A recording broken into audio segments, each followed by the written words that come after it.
السلام عليكم وأهلا وسهلا فيكم في قناتي قناة مطبخ نور الهدى للوصفات السريعة والسهلة. اليوم وصفتنا وصفة الكيكة التركية بالسمسم وصوص الطحينية الأحمر. كيكة مميزة وطعمها كتير طيب، وطعم الطحينية هيك معطيها نكهة وريحة كتير طيبة. مثل ما انتو شايفين هي قوام الكيكة بعد ما طلعناها من الفرن، كتير طلعت هشة وكتير كمان طلعت طرية. بتمنى ان شاء الله تعجبكم وصفتي لليوم، تجربوها، واذا جربتوها اكتبولي في التعليقات انكم جربتوها وكيف طلعت معاكم. وخلينا نبدأ في المقادير. في البداية عندي كاسة من السكر، رح اضيف لهم 3 حبات من البيض، وعندنا ملعقة كبيرة من سكر الفانيلا. ممكن تضيفوا ملعقة كمان من الفانيلا السائلة أو بشر حبة من الليمون إذا بتحبوا. بنخفق المكونات بالمضرب الكهربائي حتى يتضاعف حجم السكر والبيض عنا، وهي قوامه بعد ما خفقنا تقريبا دقيقة واحدة.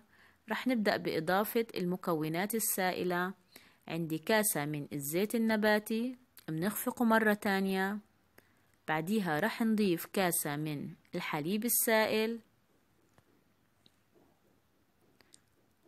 وكمان بنخفق مرة ثالثة. طبعا إذا مش متوفر المضرب الكهربائي ممكن تستخدموا مضرب يدوي بيعطي نتيجة مشابهة.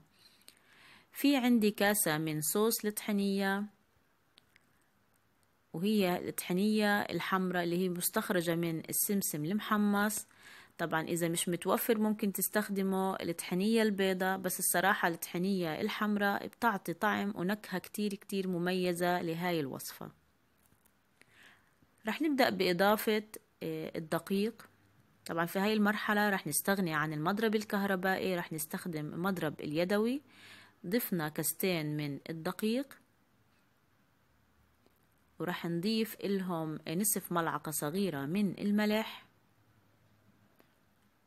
ورح نضيف ملعقة من البيكنج باودر، وملعقة من الكربونة، ملعقة صغيرة من الكربونة، ملعقة يعني ملعقة كبيرة من البيكنج باودر وملعقة صغيرة من الكربونة أو البيكربونات.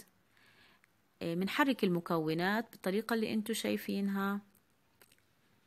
وهي قوام الكيكة عنا. المفروض انه القوام يكون بهذا الشكل، يعني ما تكون سميكة كتير ولا تكون كمان سائلة وخفيفة.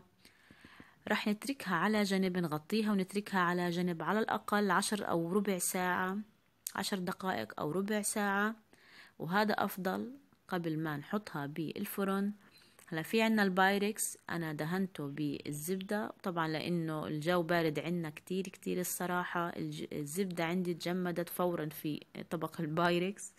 رح نبدأ بإضافة خليط الكيك اللي احنا جهزناه، ومثل ما انتو شايفين اللون كتير جميل طلع معانا. وطبعا هذا بسبب صوص الطحينية الحمراء اللي احنا استخدمناه، وكمان الريحة كتير طيبة ومميزة، وراح تظهر اكتر معانا لما نحطها بالفرن. المرحلة الأخيرة اللي هي كمية من السمسم المحمص، ممكن تستخدموا سمسم عادي مش محمص إذا بتحبوا. رح نبدأ بإضافة السمسم على وجه الكيكة، وما تخافوا السمسم مش راح ينزل، السمسم راح يضلوا على وجه الكيكة، يعمل هيك تغطية للكيكة مميزة، تغطية مميزة هيك بتعطيه نكهة وقرشة هيك كتير بجد، يعني طلعت طيبة. طبعا بالنسبة للحبيبات السمرة هذه هي حبات البركة، كانت مخلوطة مع السمسم. طبعا أنا ما شلتها، خليتها في مع السمسم لأنها ما راح تأثر على الطعم، والصراحة كمان طعمها طيب كان في الكيكة. نستمر في رش حبيبات السمسم بالطريقة اللي انتو شايفينها على وجه الكيكة حتى نغطي البايركس كله. بعد هيك بدي احطها في فرن. انا كنت مشغلة الفرن 10 دقائق، يعني الفرن كان عندي حامي. بحطها بالفرن وبنزل درجة الحرارة تقريبا 180 درجة فهرنهايت، او يعني درجة متوسطة من فوق من تحت. وهي شكلها بعد ما طلعتها من الفرن. بنبدأ في تقطيعها بالشكل اللي انتو حابينه وحسب نوع القالب اللي انتو استخدمتوه. كتير هشة، كتير الصراحة طرية طلعت. بنفس الوقت الريحة كتير كانت مميزة، ريحة السمسم مع ريحة صوص الطحينية اللي استخدمناه. الوصفة يعني بجد صحية جدا، كمان ممكن انكم تعتمدوها لأولادكم لأنه فيها نسبة كالسيوم عالية جدا.